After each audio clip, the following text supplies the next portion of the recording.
ముఖ్యంగా విశాఖపట్నం జిల్లాలో ఎన్నికైనటువంటి పార్లమెంట్ సభ్యులకు, శాసనసభ్యులకు వారికి కూడా ప్రజలు పూర్తి స్థాయిలో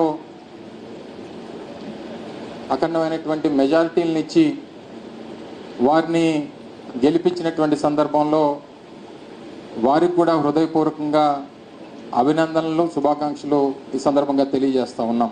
ఆశ్చర్యానికి గురి చేసింది అనేటువంటి మాట పెద్దలు జగన్మోహన్ రెడ్డి గారు కూడా చెప్పడం జరిగింది. అది ఆ పరిస్థితులు వారికే కాదు, రాష్ట్రంలో ఉన్నటువంటి వైఎస్ఆర్ కాంగ్రెస్ పార్టీ ప్రతి కార్యకర్తకి కూడా ఆ రకమైనటువంటి ఉద్దేశం ఉందనేటువంటి దాంట్లో అనుమానం కానీ ఆశ్చర్యం కానీ కూడా లేదు అనేటువంటిది ఈ సందర్భంగా తెలియజేస్తూ ఉన్నాం. సహజంగా అడగకుండా అమ్మాయిన అన్నం పెట్టదని అంటారు, కానీ జగన్మోహన్ రెడ్డి గారు అడగకుండా అన్నీ చేశారు. కానీ ఇంకా ఏం కోరుకున్నారో ప్రజలు అనేటువంటిది తెలుసుకోలేకపోయారని అనేటువంటి దాని మీద పార్టీగా వైఎస్ఆర్ కాంగ్రెస్ పార్టీ నాయకత్వం అంతా కూడా గౌరవ పెద్దలు పార్టీ అధ్యక్షులు వారు జగన్మోహన్ రెడ్డి గారి నాయకత్వంలో రాష్ట్రంలో ఉన్నటువంటి ముఖ్య నాయకులు, పార్టీ పెద్దలు, పోటీ చేసినటువంటి అభ్యర్థులు అందరం కూడా కలిసి మళ్ళీ దీని మీద సుదీర్ఘమైనటువంటి చర్చ జరగాల్సినటువంటి అవసరం ఉంది. ఓ రకంగా దీని మీద మనం చేసినటువంటి దాన్ని ఎందుకు మనం చేసినటువంటి ఇన్ని కార్యక్రమాలు చేసినప్పటికీ ఈ ఫలితాలు ఏ రకంగా ఎందుకు వచ్చాయి, ఏ లోటుపాట్లు జరిగాయి అనేటువంటిది ఒక రాజకీయ పార్టీగా తెలుసుకోవాల్సినటువంటి బాధ్యత వైఎస్ఆర్ కాంగ్రెస్ పార్టీ మా మీద ఉంది. దాన్ని తెలుసుకునేటువంటి కార్యక్రమం చేస్తాం.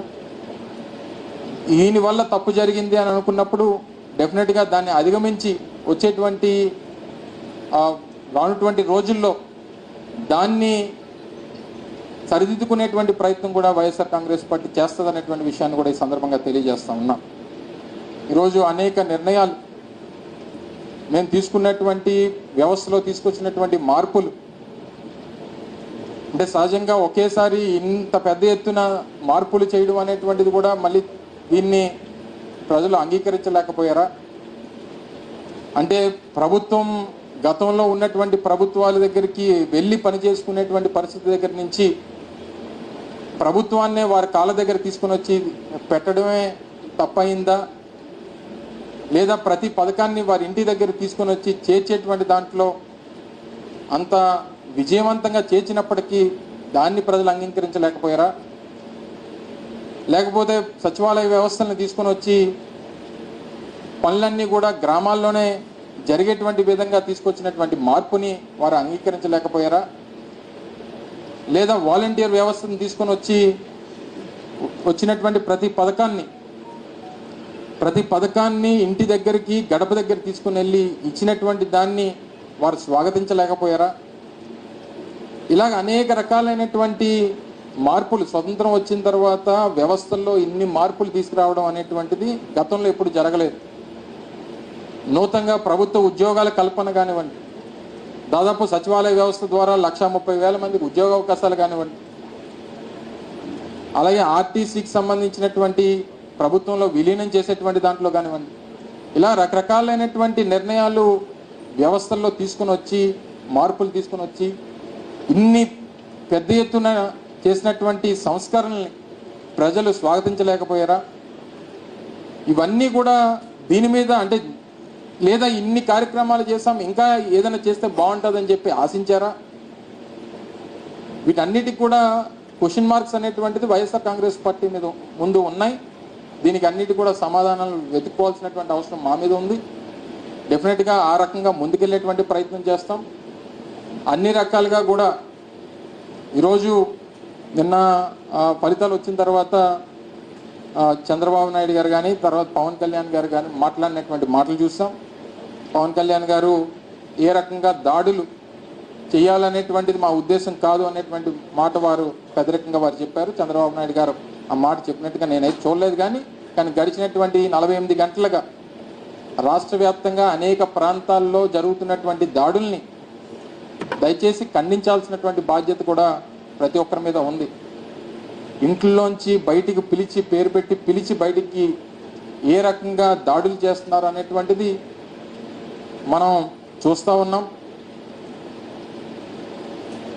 సామాన్యమైనటువంటి ప్రజల్ని వైఎస్ఆర్ కాంగ్రెస్ పార్టీకి ఓటేశారని చెప్పి అనుకున్నటువంటి ప్రతి ఒక్కరిని ఇళ్లలోంచి బయటికి పిలిచి కొడుతున్నటువంటి సందర్భాలు కూడా మనం చూస్తూ ఉన్నాం. ఇది ప్రజాస్వామ్యానికి ఏ రకమైనటువంటి మెసేజ్ని ఇస్తుందో అనేటువంటిది కూడా వారు ఇంకా ప్రమాణ స్వీకారాలు చేయకముందే ఈ పరిస్థితి ఉంది, ఒకసారి ఆలోచన చేయమని చెప్పి కోరుతా ఉన్నాం.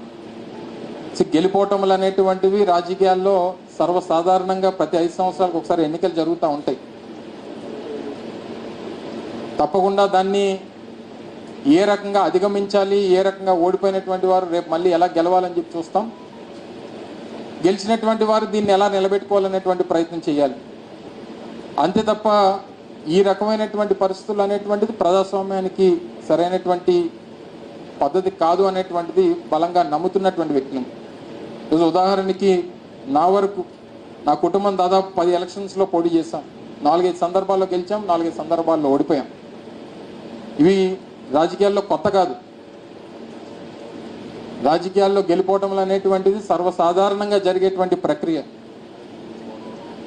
ఓడిపోయినటువంటి వాడు బలహీనుడు కాదు, గెలిచినటువంటి వాడు బలవంతుడు కాదు. ప్రజల కోసం నిరంతరం తప్పించి ప్రజల కోసం ప్రజా సమస్యల మీద పోరాటం చేసేటువంటి వ్యక్తులు నాయకులుగా గుర్తింపబడతారు తప్ప రేపు డెఫినెట్గా జగన్మోహన్ రెడ్డి గారు ఏదైతే చెప్పారో వాయిస్ ఆఫ్ ద వాయిస్లెస్, ప్రజల తరపున ప్రజా సమస్యల తరపున ప్రజలకు ఉన్నటువంటి అవసరాల తరపున గొంతుగ్గా నిలబడేటువంటి కార్యక్రమం నిరంతరం ఈ కంఠంలో ప్రాణం ఉన్నంత వరకు జరుగుతూనే ఉంటుంది అనేటువంటి విషయాన్ని కూడా ఈ సందర్భంగా తెలియజేస్తా ఉన్నా. విశాఖపట్నంలో పుట్టి పెరిగినటువంటి వ్యక్తిగా ఈ ప్రాంతంలో అనేక తరాలుగా 3 తరాలుగా ఈ ప్రాంతానికి సేవలు అందిస్తున్నటువంటి కుటుంబం నుంచి వచ్చినటువంటి వ్యక్తిగా గతంలో శాసనసభ్యులుగా, మంత్రులుగా, పార్లమెంట్ సభ్యులుగా పనిచేసినటువంటి కుటుంబాల నుంచి వచ్చినటువంటి వ్యక్తులుగా ఈ ప్రాంతంలో ఉన్నటువంటి ప్రతి సమస్య మీద, ఉమ్మడి విశాఖపట్నం జిల్లాలో ఉన్నటువంటి ప్రజలకు ఉన్నటువంటి ప్రతి అవసరం మీద వారికి డెఫినెట్గా ప్రభుత్వం ఏర్పాటు చేసేటువంటి అవకాశం వచ్చింది. డెఫినెట్గా 6 months 1 year అనేటువంటిది సామాన్యంగా వారు పనిచేసేటువంటి దానికి, వారు నిర్ణయాలు తీసుకునేటువంటి దానికి, వారు ఇచ్చినటువంటి హామీలు అమలు చేసేటువంటి దానికి డెఫినెట్గా ప్రతిపక్షంగా ఒక సమయం అనేటువంటిది అది మా బాధ్యత. రేపే అన్నీ చేయాలని చెప్పి అడిగేటువంటి అమాయకత్వం మాకు లేదు. సహజంగా వారు పని చేసేటువంటి దానికి సమయం ఇస్తాం. వారు ఇచ్చినటువంటి హామీలు నిలబెట్టుకునేటువంటి దానికి వేచి చూస్తాం. డెఫినెట్గా ప్రజలు ఏదైతే నమ్మి ఓటేశారో దాన్ని అమలు చేసుకునేటువంటి దాంట్లో ఏదన్నా లోటుపాట్లు ఉన్నప్పుడు డెఫినెట్గా వారి తరపున మాట్లాడేటువంటి ప్రయత్నం, ఆ కార్యక్రమం కూడా మేము చేసేటువంటి బాధ్యత తీసుకుంటామని చెప్పి తెలియజేస్తూ ఉన్నాం. సో ఈ రకమైనటువంటి ప్రక్రియలో ఒక ప్రధానమైనటువంటి అంశం, ముఖ్యంగా వైఎస్ఆర్ కాంగ్రెస్ పార్టీకి చెందినటువంటి క్యాడర్లో, అంటే నా వరకు ప్రభుత్వంలో పనిచేసినటువంటి మంత్రిగా, శాసనసభ్యుడిగా ఇవన్నీ చేసినప్పటికీ అంటే నా వరకు ఎన్నికల్లో కనిపించినటువంటి ఒక లోపం వైఎస్ఆర్ కాంగ్రెస్ పార్టీలో ఉన్నటువంటి కార్యకర్తలు. ఎందుకంటే వ్యవస్థలో తీసుకొచ్చినటువంటి మార్పుల్లో జగన్మోహన్ రెడ్డి గారు ముఖ్యమంత్రిగా వారు తీసుకున్నటువంటి నిర్ణయాలు, వ్యవస్థలో తీసుకొచ్చినటువంటి మార్పులు, ఈ సంస్కరణలో భాగంగా వైఎస్ఆర్ కాంగ్రెస్ పార్టీ కార్యకర్తల్ని వారికి ఇవ్వాల్సినటువంటి గౌరవం ఇవ్వలేకపోయామేమో అన్నటువంటి ఒక ఆలోచన నాకు వ్యక్తిగతంగా, నేను ఎన్నికల్లో ప్రచారం చేసినప్పుడు కానీ లేదా మంత్రి హోదాలో నేను పనిచేసినటువంటి సందర్భాల్లో కానీ కార్యకర్తలతో మాట్లాడినప్పుడు కానీ ఉన్నటువంటి మాట, రాష్ట్ర వ్యాప్తంగా ఉన్నటువంటి మాట వాస్తవం. కార్యకర్తల్ని అంటే వాలంటీర్ వ్యవస్థ, సచివాలయ వ్యవస్థ, గ్రామాల్లో పారదర్శకత తీసుకురావాలి, పాలనలో పారదర్శకత తీసుకురావాలి, శాచురేషన్ పద్ధతిలో ప్రతి ఒక్కరికి మంచి చేయాలి. ఎక్కడ కూడా తెలుగుదేశమా లేకపోతే వైఎస్ఆర్ కాంగ్రెస్ పార్టీయా లేకపోతే ఇంకో పార్టీయా అనేటువంటి చూడకూడదు. అంటే ఒకవేళ మన పార్టీ నాయకులు అయితే ఆ పరిస్థితుల్ని దానికి ఏదన్నా తావిస్తారేమో అనేటువంటి ఒక ఆలోచనతో ముఖ్యమంత్రి గారు ఆ రోజు ఈ వ్యవస్థను తీసుకొచ్చి మార్పులు తీసుకొచ్చేటువంటి క్రమంలో వైఎస్ఆర్ కాంగ్రెస్ పార్టీ కార్యకర్తలను కాస్త నెగ్లెక్ట్ చేశాం అనేటువంటి మాటను అంగీకరించాల్సినటువంటి అవసరం ఉంది. వ్యవస్థలో మార్పులు తీసుకొచ్చేటువంటి దాంట్లో నాయకత్వాన్నో కార్యకర్తలను నెగ్లెక్ట్ చేయాలనేటువంటి ఉద్దేశం కాదు. ఈరోజు ఉదాహరణకి ఒక పెన్షన్ ఇవ్వాలన్నా, ఒక రేషన్ కార్డు ఇవ్వాలన్నా, లేదా ఒక ఇళ్ల పట్టా ఇవ్వాలన్నా, లేదా ఇంకొక పథకం ఇవ్వాలన్నా ఆ గ్రామాల్లో ఉన్నటువంటి సచివాలయం దగ్గరకో వాలంటీర్ దగ్గరకు వెళ్ళేటువంటి పరిస్థితి ప్రభుత్వంగా మేము తీసుకొచ్చాం తప్ప సహజంగా కార్యకర్తల్ని బలోపేతం చేసేటువంటి దానికి ఇవన్నీ కూడా దూరం అయిపోయాయి. ఎందుకంటే పూర్వం రోజుల్లో ఒక పెన్షన్ కావాలన్నా, ఒక రేషన్ కార్డు కావాలన్నా, ఒక పథకం కావాలన్నా, ఒక ఇళ్ల పట్ట కావాలన్నా గ్రామాల్లో ఉన్నటువంటి నాయకత్వం దగ్గరికి వచ్చేవారు. ప్రజలు గ్రామాల్లో ఉన్నటువంటి నాయకుల దగ్గరికి వచ్చేవారు. కానీ జగన్మోహన్ రెడ్డి గారు తీసుకొచ్చినటువంటి సంస్కరణలో భాగంగా సచివాలయం దగ్గరకో వాలంటీర్ దగ్గరకు వెళ్ళేటువంటి పరిస్థితి తీసుకొని వచ్చాం. తద్వారా గ్రామాల్లో ఉన్నటువంటి నాయకత్వం కాస్త వీకెన్ అయింది అనేటువంటిది గ్రౌండ్ లెవెల్లో ఉన్నటువంటి వ్యక్తిగా డెఫినెట్గా నేనైతే దాన్ని పూర్తిగా నమ్ముతాను. సో డెఫినెట్గా కార్యకర్తల తాలూకా, ఎందుకంటే 2019లో వైఎస్ఆర్ కాంగ్రెస్ పార్టీ గెలవడానికి 2009లో రాజశేఖర రెడ్డి గారు మరణించిన తర్వాత 10 సంవత్సరాల పాటు ప్రజల్లో పోరాటం చేసి అనేక ఇబ్బందుల్ని ఎదుర్కొని 10 సంవత్సరాల్లో పార్టీని ఈ స్థాయికి తీసుకుని వచ్చి 2019లో ఒక గొప్ప మెజారిటీతో జగన్మోహన్ రెడ్డి గారు అధికారంలోకి వచ్చినటువంటి దానికి కారకులైనటువంటి వారు, పునాదులైనటువంటి వారు. డెఫినెట్గా ఆ కార్యకర్త వైఎస్ఆర్ కాంగ్రెస్ పార్టీ కార్యకర్తలు ఏ రకంగా పార్టీకి పునాదులుగా ఉన్నటువంటి వారిని మనం తీసుకున్నటువంటి నిర్ణయాలు డెఫినెట్గా ప్రజాస్వామ్యంలో ప్రజలకి మంచి చేయాలనేటువంటి ఉద్దేశంతో జగన్మోహన్ రెడ్డి గారు చేశారు. తద్వారా అర్థం చేసుకుంటారనేటువంటి ఆలోచన పార్టీ నాయకత్వానికి మాకు ఉండేది. కానీ దాన్ని డెఫినెట్గా వారు అనుకున్నటువంటి దానికి రీచ్ అవ్వలేకపోయాం అనేటువంటిది కూడా బలంగా నేను నమ్ముతా ఉన్నా. సో దాన్ని ఏ రకంగా ఓవర్కమ్ చేయాలనేటువంటి దాంట్లో కూడా పార్టీ పూర్తి స్థాయిలో పెద్దలు జగన్మోహన్ రెడ్డి గారితో కలిసి కూర్చొని ఏ రకంగా దాన్ని ఓవర్కమ్ చేయాలనేటువంటి ప్రయత్నం కూడా పూర్తి స్థాయిలో చేస్తాం. సో ఇవన్నీ ఒక ఎత్తున జరుగుతూ ఉంటాయి. ఇదంతా రాబోయేటువంటి కాలంలో తీసుకునేటువంటి ఆలోచనలు అని చెప్పి మీ ద్వారా తెలియజేస్తూ ఉన్నాం. ముఖ్యంగా నేను ప్రాతినిధ్యం వహించినటువంటి అనకాపల్లి నియోజకవర్గం, లేదా మొన్న నేను పోటీ చేసినటువంటి గాజువాక నియోజకవర్గంలో నా మీద పోటీ చేసినటువంటి అభ్యర్థి పెద్దలు పల్లా శ్రీనివాస్ గారు రాష్ట్రంలోనే అత్యధికమైనటువంటి మెజారిటీతో గెలిచినటువంటి సందర్భంలో వారు కూడా పూర్తి స్థాయిగా అన్ని రకాలుగా ఒక ఆయన మీద పోటీ చేసినటువంటి ప్రత్యర్థిగా గాజువాక ప్రాంత అభివృద్ధికి కావాల్సినటువంటి పూర్తి సహకారాన్ని అందిస్తాం. ఒక కన్స్ట్రక్టివ్ అపోజిషన్గా డెఫినెట్గా నిలబడతాం. అవసరమైనటువంటి ప్రతి చోట ఆ ప్రాంత అభివృద్ధికి కావాల్సినటువంటి సహకారాన్ని అందిస్తాం. ఏ రకమైనటువంటి ప్రజలకి అనుగుణంగా, ప్రజలకి అవసరాలకు అనుగుణంగా తీసుకున్నటువంటి ప్రతి నిర్ణయానికి స్వాగతిస్తాం. ఆ ప్రాంత అభివృద్ధికి కావాల్సినటువంటి ప్రతి విషయంలో పూర్తి స్థాయిలో సహకారాన్ని అందిస్తామనేటువంటి విషయాన్ని కూడా ఈ సందర్భంగా తెలియజేస్తూ ఉన్నాం. కానీ ప్రజా అవసరాలు, ప్రజలకు సంబంధించినటువంటి అంశాలు, ప్రజా వ్యతిరేక కార్యక్రమాలు చేసేటువంటి పరిస్థితుల్లో మాత్రం ప్రధానంగా పోరాటం చేయాల్సినటువంటి బాధ్యత ప్రజాస్వామ్యంలో మా మీద ఉంది. ఆ కార్యక్రమాన్ని కూడా ప్రజల పక్షాన నిలబడి చేస్తామనేటువంటి విషయాన్ని కూడా ఈ సందర్భంగా తెలియజేస్తూ ఉన్నాం. డెఫినెట్గా విశాఖపట్నానికి సంబంధించి చాలా సందర్భాల్లో గతంలో కూడా కొంతమంది మాట్లాడినప్పుడు విశాఖపట్నాన్ని మీరు క్యాపిటల్ అని చెప్పారు అనేటువంటి విషయాన్ని అడిగారు. దాన్ని రెఫరెండంగా మీరు తీసుకుంటారా అని చెప్పి లాస్ట్ టైం నేను పత్రికా సమావేశంలో మాట్లాడినప్పుడు కూడా కొంతమంది అడిగారు. డెఫినెట్గా ప్రభుత్వం తీసుకున్నటువంటి ప్రతి నిర్ణయాన్ని, ఆ రోజు మేము ప్రభుత్వంగా తీసుకున్నటువంటి ప్రతి నిర్ణయానికి ఎన్నికలు అనేటువంటివి రెఫరెండం ఫలితాలు వచ్చాయి కాబట్టి డెఫినెట్గా దాన్ని అంగీకరించాల్సినటువంటి అవసరం ఉంది. కానీ విశాఖపట్నం సంబంధించి విశాఖపట్నం ఈ రాష్ట్రంలో ఉన్నటువంటి నగరాల్లో ప్రధానమైనటువంటి నగరం విశాఖపట్నం నగరం. రేపు భవిష్యత్తు ఇవ్వగలిగినటువంటిది కూడా విశాఖపట్నం నగరం మాత్రమే. సో ఈ విషయంలో నూతనంగా ఏర్పడినటువంటి ప్రభుత్వం ఆలోచన చేయాలని చెప్పి కూడా నేను కోరుతా ఉన్నా. సరే, డెఫినెట్గా అమరావతి ప్రాంతంలో వారు భూములు సేకరించారు, గతంలో దాన్ని రాజధానిగా చేయాలని చెప్పి ప్రయత్నం చేశారు. 5 సంవత్సరాలు వారి ప్రభుత్వం ఉన్నంతకాలం దాన్ని ఇచ్చేశారు.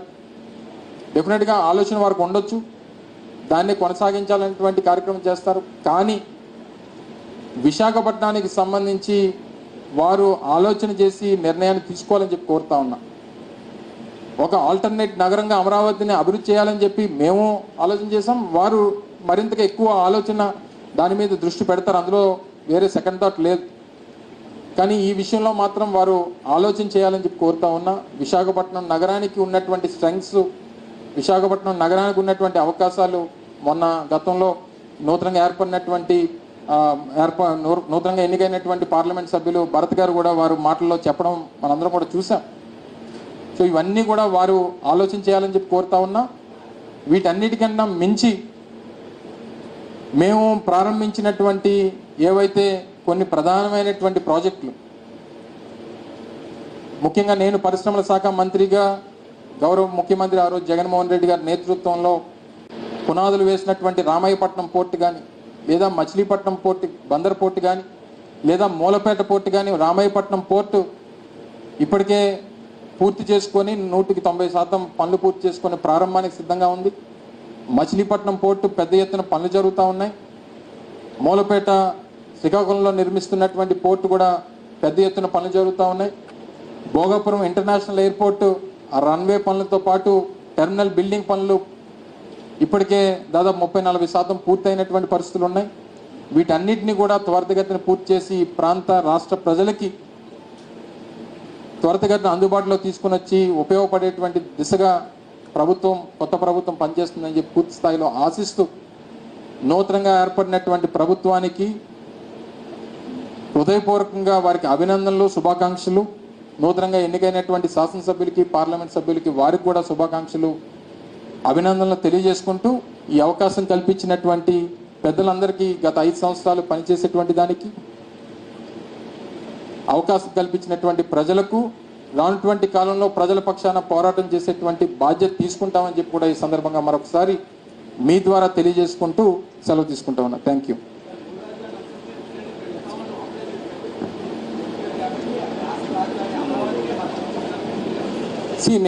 నేను క్లారిటీగా ఇప్పుడు మాట్లాడినటువంటి మాటల్లో చెప్పడం జరిగింది. వారి ప్రభుత్వం వారు మొదటి నుంచి ప్రతిపక్షంగా ఉన్నటువంటి సందర్భాల్లో వారి స్టాండ్ వారు చెప్పడం జరిగింది. ఇప్పుడు అధికారంలోకి వచ్చారు, డెఫినెట్గా వారి స్టాండ్ అమరావతిని మా 3 రాజధానుల్లో అనేటువంటి మా విధానంలో అమరావతి కూడా it's part of it. So అమరావతిని కాదన్నటువంటి పరిస్థితులు ఏ రోజు లేదు మాకు. అమరావతితో పాటు విశాఖపట్నం అండ్ కర్నూలు అనేటువంటి మాట చెప్పాను తప్ప అమరావతి వద్దు, విశాఖపట్నం ఒకటే అనేటువంటి మాట ఏ రోజు మేము చెప్పలేదు. సో ఇప్పుడు కూడా నేను దాని మీదే పునరాలోచించమని చెప్పి వారిని కోరుతా ఉన్నా. గుండెల మీద చేసుకొని ఈరోజు రాష్ట్రంలో ఉన్నటువంటి ఎవరినన్నా, ఇక్కడ ఉన్నటువంటి media, print and electronic media పెద్దలందరూ కూడా ఉన్నారు. రాష్ట్రంలో విశాఖపట్నం నగరాన్ని మించినటువంటి నగరం, ఇక్కడ ఉన్నటువంటి ఎకనామిక్ గ్రోత్ ఉన్నటువంటి నగరంగా దీన్ని బీటౌట్ చేసేటువంటి నగరాన్ని ఇంకోటి చెప్పండి రాష్ట్రంలో. సో మేము చెప్పినటువంటి దానికి జస్టిఫికేషన్ అనేటువంటిది ఉంది. నేను కూడా గతంలో మంత్రిగా ఉన్నప్పుడు నేను చెప్పడం జరిగింది. ఇదే నిర్ణయం, విశాఖపట్నం అనేటువంటి నిర్ణయం ఆ రోజు చంద్రబాబు నాయుడు గారు 2014లోనే తీసుకుని ఉంటే అసలు మార్పే లేదు కదా దీని మీద. ఇప్పుడు అది చెప్తున్నాను కదా నేను.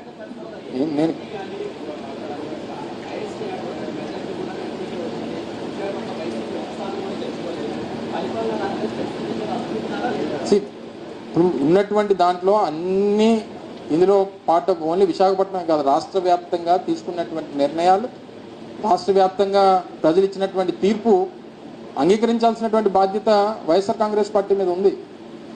సో ఇందులోని మీరు ఇది తీసుకున్నారా అంటే మేము తీసుకొచ్చినటువంటి వాలంటీర్ వ్యవస్థని తిరస్కరించినట్ట, లేకపోతే అది బాగాలేదన్నట్ట, లేకపోతే ఇంకొక నిర్ణయాన్ని బాగాలేదన్నట్ట. సో అన్నీ ఇన్ని రకాలుగా ఉన్నటువంటి నిర్ణయాలు చేసినటువంటి ఒక నిర్ణయాన్ని యాక్సెప్ట్ చేసి ఉండొచ్చు, ఒక నిర్ణయాన్ని యాక్సెప్ట్ చేయకపోయి ఉండొచ్చు.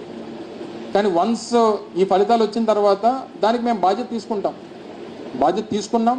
ఏదేమైనప్పటికీ ఇప్పుడు వారు తీసుకున్నటువంటి నిర్ణయాలని రానటువంటి కాలంలో ప్రభుత్వంగా వారు తీసుకున్నటువంటి నిర్ణయాలు పార్టీగా మేము ప్రజల తరపున సమీక్షించుకొని మేము చెప్పాల్సినటువంటి విషయాలు మేము ఏ రోజన్నా ఏదైనా మాట్లాడామంటే వారు మాట్లాడినటువంటి దానికి నేను సమాధానం చెప్పాను తప్ప మేము ఏ రోజు కూడా కావాలని చెప్పి మాట్లాడడమో లేకపోతే వారు తీసుకున్నారు కాబట్టి మేము దాన్ని వ్యతిరేకించాలనేటువంటి పరిస్థితి ఏ రోజు లేదన్నటువంటి విషయాన్ని కూడా తెలియజేస్తాము.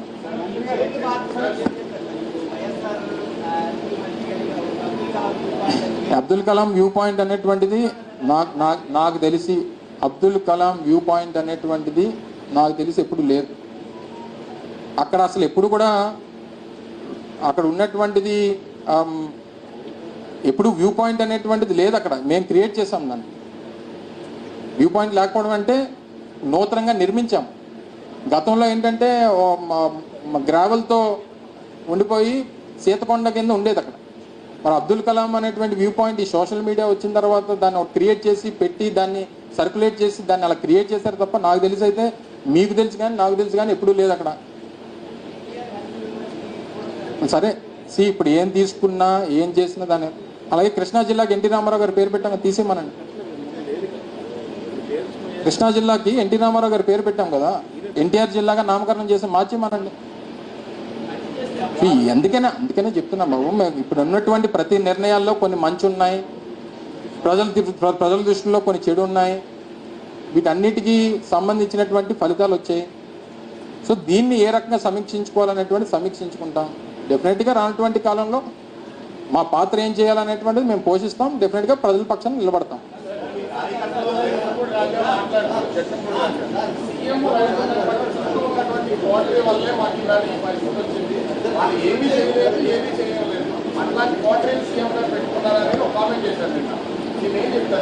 అది వారి వ్యక్తిగతమైనటువంటి అభిప్రాయం. అది అందరిలో ఉందా లేకపోతే వారిలోనే ఉందా ఎవరిలో ఉందా అనేటువంటిది మేము మళ్ళీ చర్చ చేసుకున్నప్పుడు జరుగుతుంది. సహజంగా అంటే తను తాలూకు అభిప్రాయాన్ని మీడియా ముందు నిన్న మాట్లాడినటువంటి సందర్భాలు చూసాం. సో దీని మీద ఏ రకంగా ఏం జరిగింది ఎలా జరిగింది అనేటువంటిది డెఫినెట్గా పార్టీలో కూర్చున్నప్పుడు చర్చ జరుగుతుంది. అది వారి అభిప్రాయమా, ఇంకా కొంతమంది ఉన్నారా, లేకపోతే ఇంకా ఎక్కువ మంది ఉన్నారా, లేకపోతే మెజారిటీ అదే అనుకుంటున్నారా అనేటువంటిది చర్చ జరిగినప్పుడు ఇంటర్నల్గా మనం తీసుకోవాల్సినటువంటి ఆలోచనల్ని ముఖ్యమంత్రి గారి జగన్మోహన్ రెడ్డి గారి దృష్టికి తీసుకుని వెళ్ళి పెట్టేటువంటి ప్రయత్నం చేస్తాం. డెఫినెట్గా అది మళ్ళీ జరగకుండా చూసుకునేటువంటి బాధ్యత వారు తీసుకుంటారని చెప్పి నమ్ముతా ఉన్నాం.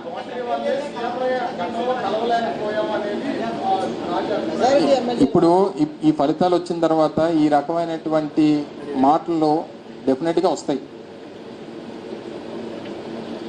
ఈ పరిస్థితుల్లో ఇప్పుడు ఉన్నటువంటి ఫలితాన్ని చూసిన తర్వాత ఇందాక ఎవరో ఇక్కడ నుంచి నేను మాట్లాడుతున్నప్పుడు అన్నారు వాలంటీర్లు కూడా యాక్సెప్ట్ చేయలేదు కదా అని చెప్పి. ఒకసారి ఈ ఫలితాలు వచ్చిన తర్వాత అందరికీ చులకన. సో ఈ పరిస్థితుల్లో వచ్చినటువంటి దానికి ఏంటి కారణం ఏంటి అనేటువంటిది మాకు సమీక్షించుకునే జరిగి 48 గంటలైంది. ఫలితాలు వచ్చి 48 గంటలైంది. మేము ఆలోచించుకోవడానికన్నా వచ్చినటువంటి ఫలితాలను సమీక్షించుకోవడానికన్నా రాష్ట్ర వ్యాప్తంగా ఉన్నటువంటి నాయకత్వాన్ని కూర్చోబెట్టి అందరి అభిప్రాయాలు తీసుకోవడానికన్నా ఇంకా మేము సమయం ఉంది. మేము తీసుకుంటాం, అందరితో చర్చిస్తాం. డెఫినెట్గా ఇవన్నీ సమీక్షించుకొని బయటపడితేనే కదా. కొంతమంది ట్యాంపరింగ్ అని అంటున్నారు.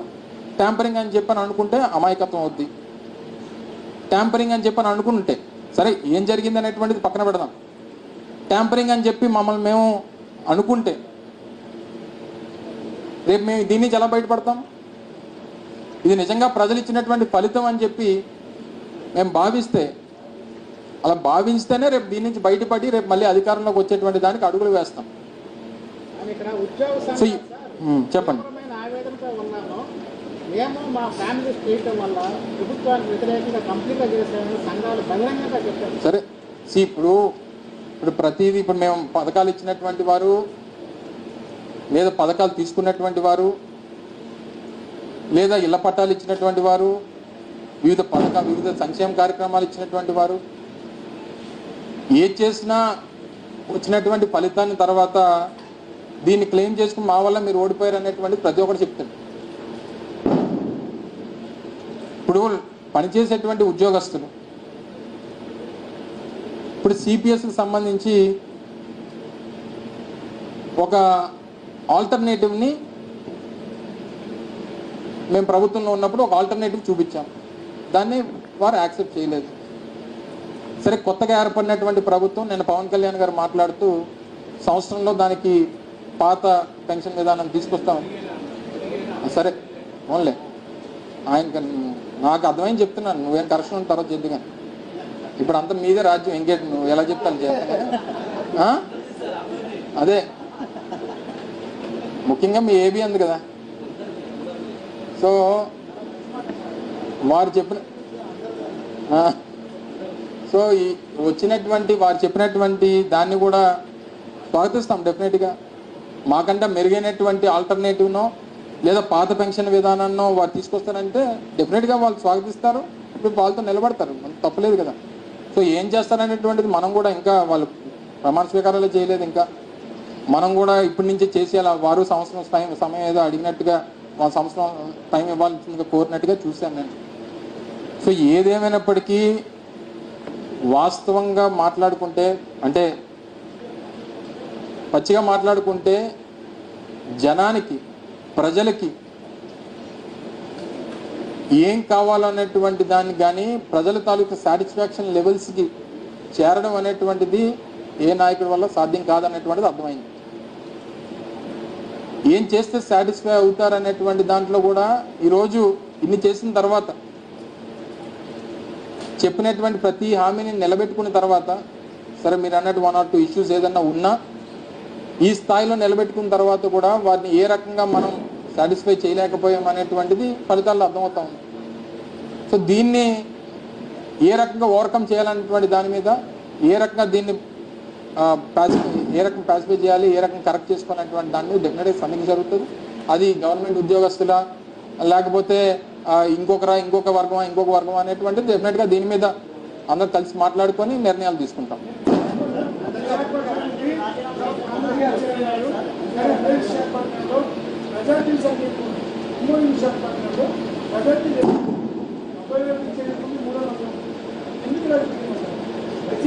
పర్సంటేజ్ మీరు ఇప్పుడు విశాఖపట్నంలో 90,000 దాటినటువంటి భీమిలి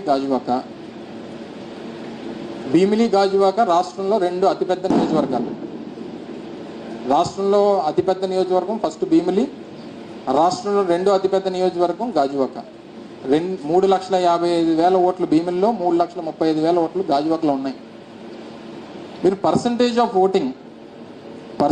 ఓటింగ్ చూసిన తర్వాత గతంలో వచ్చినటువంటి ఓటింగ్స్, గతంలో నాగిరెడ్డి గారు గాజువాకలో గెలిచినప్పుడు వచ్చినటువంటి ఓట్లు 72,000, నేను ఓడిపోయినప్పుడు 64,000 వచ్చాయి నాకు. సో గతం కన్నా ఒక 8,000 ఓట్లు వైఎస్ఆర్ కాంగ్రెస్ పార్టీకి నష్టం కలిగింది. కానీ ఇందులో జరిగినటువంటి రాష్ట్ర వ్యాప్తంగా ఈ స్థాయిలో మేజర్ కాన్స్టిట్యున్సీస్లో మెజారిటీస్ రావడానికి గల కారణం ఓట్ ట్రాన్స్ఫర్ అనేటువంటిది కూటమి పార్టీల మధ్య 100% జరిగిందనేటువంటిది కనబడతా ఉంది. అంటే ఏ రాజకీయ పార్టీ పోటీ చేసినా వారితో కలిసి ఉన్నటువంటి మిగిలినటువంటి 2 రాజకీయ పార్టీలకు సంబంధించినటువంటి ఓట్ ట్రాన్స్ఫర్ అనేటువంటిది 100% మరి జరిగింది. సో సహజంగా ఏమనుకుంటాం, నా సామాజిక వర్గానికి చెందినటువంటివో లేదా నా ప్రాంతానికి సంబంధించినటువంటివో లేకపోతే నా వర్గానికి సంబంధించినటువంటి ఓట్లో కనీసం ఆ పార్టీ పోటీ చేయట్లేదు కాబట్టి ఆ పార్టీ నుంచి కొంతనే నాకు వస్తుందని చెప్పి ఆశించినటువంటి వారు చాలామంది ఉన్నారు రాష్ట్రంలో. అంటే మా పార్టీ తరఫు నుంచి పోటీ చేసినటువంటి వారు, ఇంక్లూడింగ్ నాతో సహా. ఆ ఓట్ ట్రాన్స్ఫర్ అనేది గతంలో 56,000 పల్లా శ్రీనివాస్ గారికి 2019లో వచ్చాయి, 58,000 ఓట్లు పవన్ కళ్యాణ్ గారికి వచ్చాయి. ఇవి 2 కలిపితే దాదాపు 1,20,000 ఓట్లు. 100% ఓట్ ట్రాన్స్ఫర్ అనేటువంటి జరిగిపోయింది.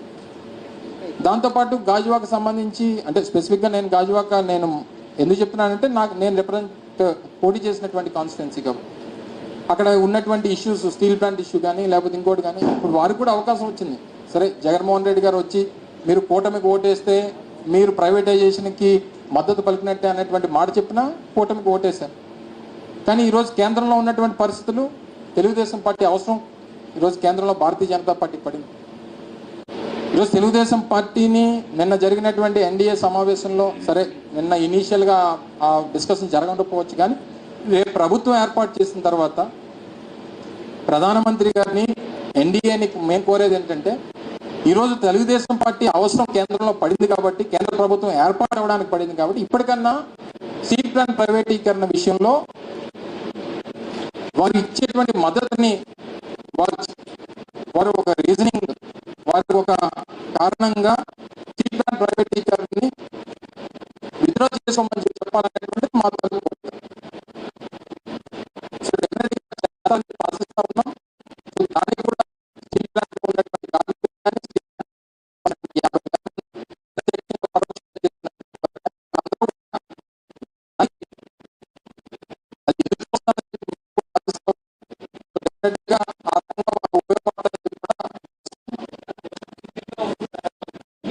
ఎప్పుడు వచ్చినా చాలా క్లియర్గా ఉన్నాం. ఎవరితో జాయిన్ అవ్వాల్సినటువంటి అవసరం మాకు లేదు. మా 40% ఓట్ షేర్, 40% ఓట్ షేర్ ఇప్పటికీ కూడా వైఎస్ఆర్ కాంగ్రెస్ పార్టీకి చెదరకుండా మా 40% ఓట్ షేర్ మాకు ఉంది. గతంలో 49.95 49.85 ఓట్ షేర్ అనేటువంటి గతంలో వచ్చింది. ఇప్పుడు 49.85% గతంలో గత ఎన్నికల్లో వచ్చింది. ఇప్పుడు 40% వచ్చింది. 140 మంది వైఎస్ఆర్ కాంగ్రెస్ పార్టీ పక్షాన ఈరోజు ఇప్పటికీ నిలబడి ఉన్నారు. ఆ ఓట్ షేర్ అనేటువంటి దాన్ని తగ్గించేటువంటి అవకాశం కానీ ప్రసక్తి కానీ ఉండదు. దాన్ని మళ్ళీ పెంచుకునేటూనే వెళ్తాం. దీనికి అనేక ఉదాహరణలు పక్కన ఉన్నటువంటి రాష్ట్రాల్లో గతంలో జరిగినటువంటి ఎన్నికల్లో అనేక ఉదాహరణలు ఉన్నాయి. 91లో జయలలిత గారు 234కి 228 సీట్లు గెలిచారు. 234 సీట్లకి 228 సీట్లు గెలిచారు జయలలిత గారు. కేవలం 6 సీట్లు డిఎంకేకి వచ్చాయి 1991లో. 1996కి వచ్చేసరికి 230 సీట్లు డిఎంకేకి, 4 సీట్లు ఏడిఎంకేకి వచ్చాయి. రాజకీయాల్లో ఇటు అటవడం అటు ఇటు అవ్వడం అనేటువంటిది సహజం. డెఫినెట్గా అనేక ఎగ్జాంపుల్స్ అనేటువంటివి మనకు ఉన్నాయి. అందులోని ఆంధ్ర, తెలంగాణ, లేకపోతే అంటే ఉమ్మడి ఆంధ్రప్రదేశ్ పరిస్థితులు కానీ, తమిళనాడు పరిస్థితులు కానీ సహజంగా గతం నుంచి ఉన్నటువంటివి మనం చూస్తూ ఉన్నాం. ట్రెండ్ ఎప్పుడు కూడా ఒక పక్కే ఉంటుంది. నేను కూడా చాలా మంది సోదరులతో మాట్లాడినప్పుడు కూడా చెప్పాను, మనకు 95, 100 వస్తాయని కొంతమంది, 140 వస్తాయని కొంతమంది,